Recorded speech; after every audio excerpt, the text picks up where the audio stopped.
Hi, everyone. This is Dr. Ramona. I'm here again with my sister, Dr. Renee, and we are on week 7 of our pineal gland inspired journal.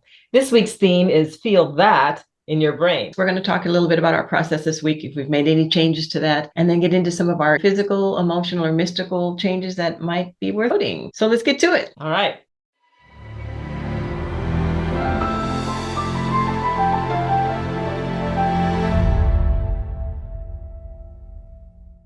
Hi, how are you doing this week? Doing okay. How about you? It's been a really interesting week. What's been going on with your process? I decided to focus a little bit more on the pre-pineal gland that I use, in particular, the heart-centered breathing technique to create that coherence between the heart and the mind. And it does seem to have done some things. We'll talk about that during the experience.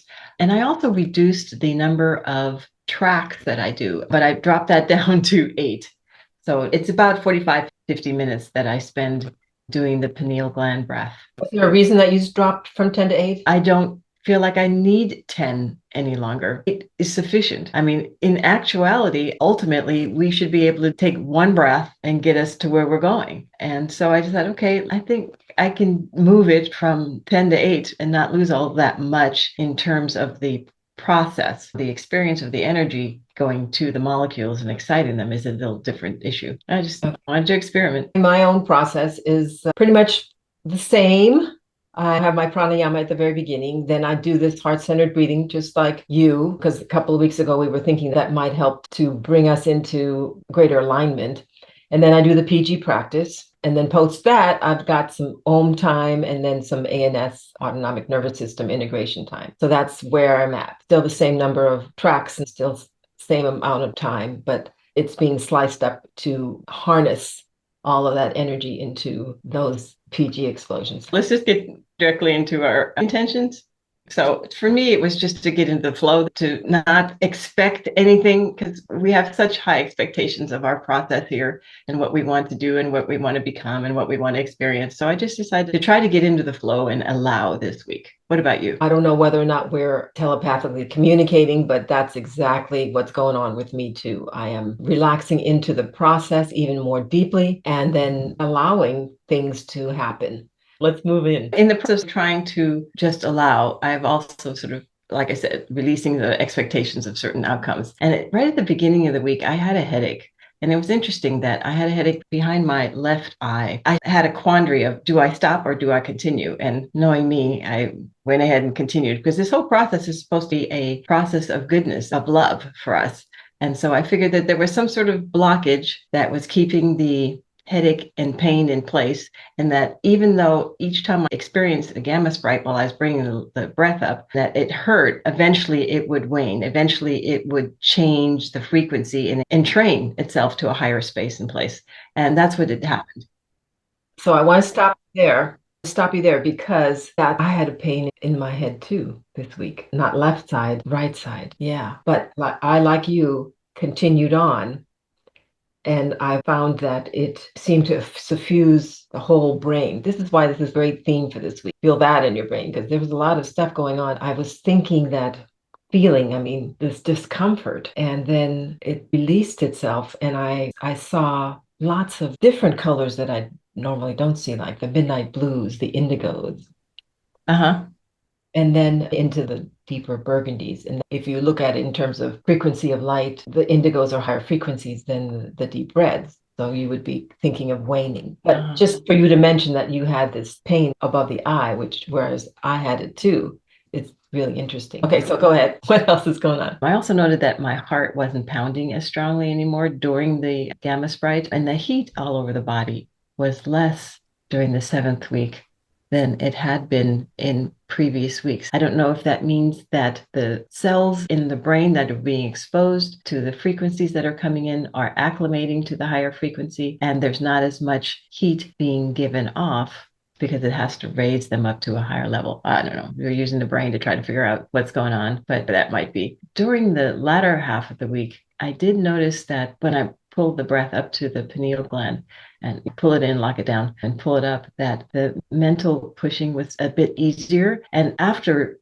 the practice during my ANS, autonomic nervous system the autonomic nervous system process, I fell down into that theta delta space really quickly. And suddenly I saw this door. I had a visualization, which is sort of unusual for me in this process. I had this visualization, but it was a really dark doorway. And I don't do dark doorways.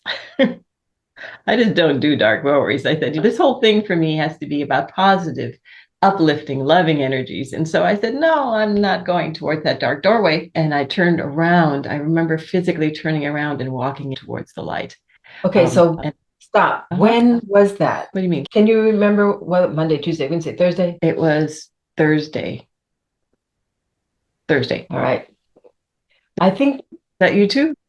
I have to tell you, Renee, I had a nightmare. Okay. I'm not great, but it was super duper. Post pineal practice, I was just doing what you were just saying you were doing, listening to a Delta Theta album track. Correct. And I found myself in a place where I just did not remember going or wanting to be. But I was completely surrounded by lightlessness. You mean light or darkness? Lightless. It's dark. Lightless is dark. Yes. Okay. Okay. Darkness.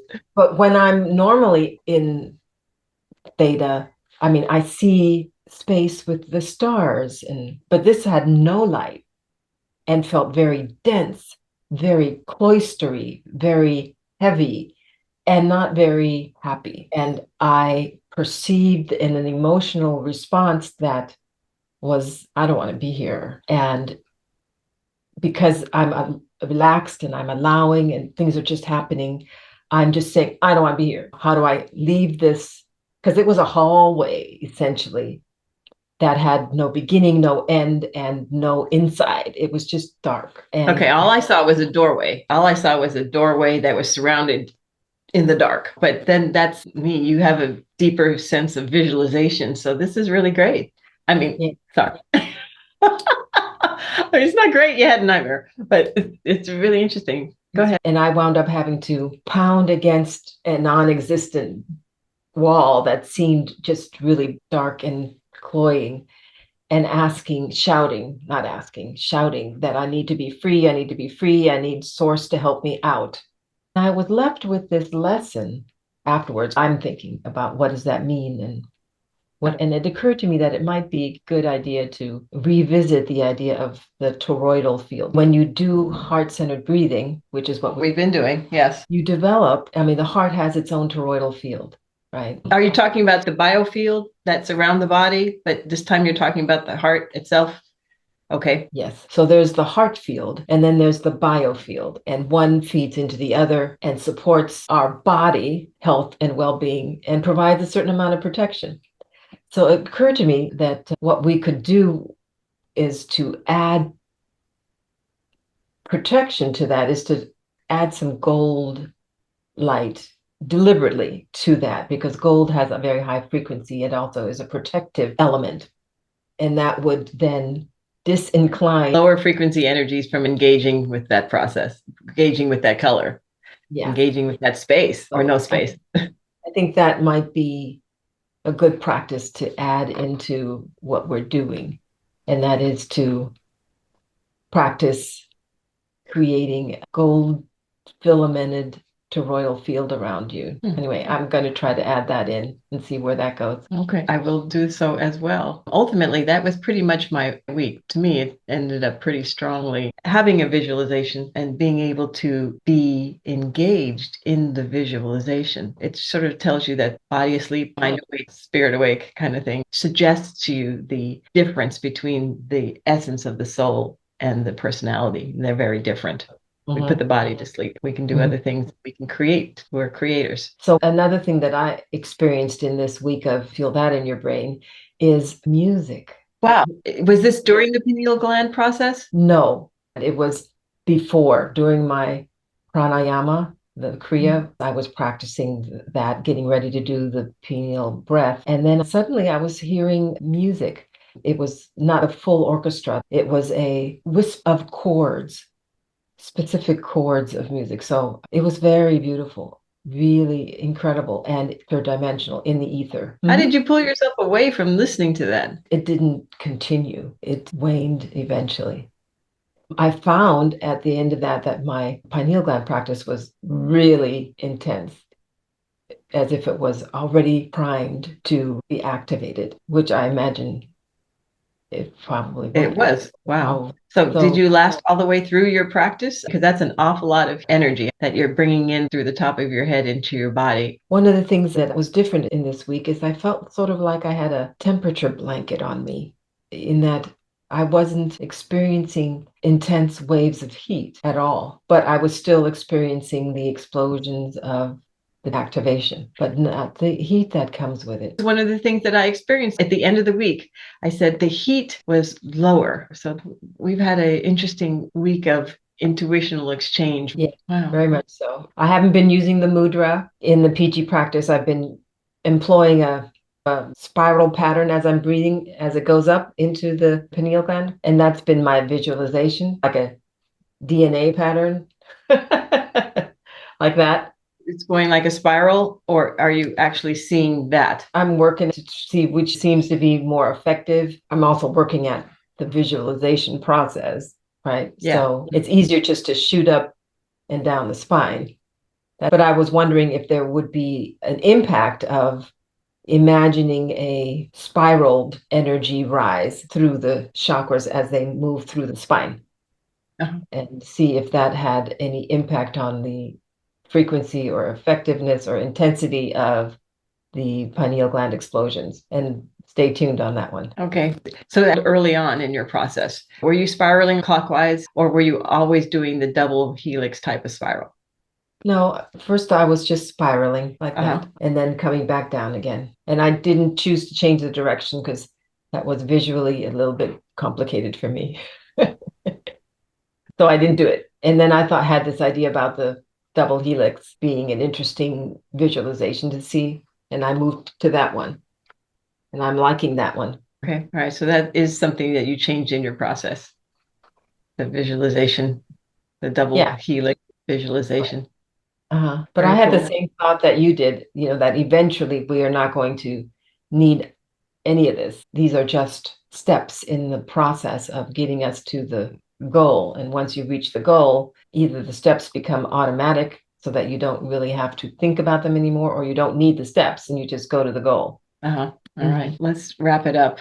Ultimately, I feel that in your brain was a good theme for the week. And I could actually feel the pulsations in the gland, the heart-brain coherence practices, which was for me basically priming the process and getting me ready to experience the gamma sprites. That's paying attention to the intensity of the bodily sensation first, and then its sort of color signature after that. I should mention that feeling it waft all the way through was part of that learning process this week. You could actually feel it going through the biofield down into the feet, and just sort of letting it be however far it reached. And that wraps it up for me, really. For me, it was all about practicing mind over matter, beginning to practice with the toroidal field, to have that surround me from the beginning of the practice. Yeah, I was going to say, where did you stick that in? If you're going to do a pranayama, then that's a good place to put it, because just breathing in and out of the heart creates, and you can just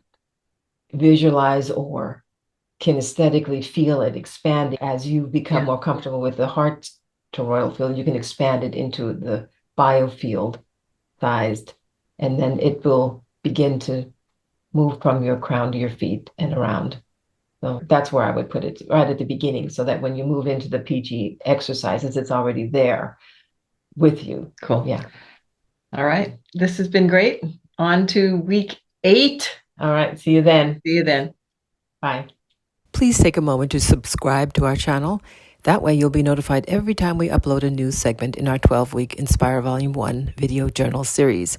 If you'd like to start your own journey, you can purchase Dr. Joe's Inspire Volume 1 10 Tracks to Master the Breath album using the direct link in the description. Happy breathing!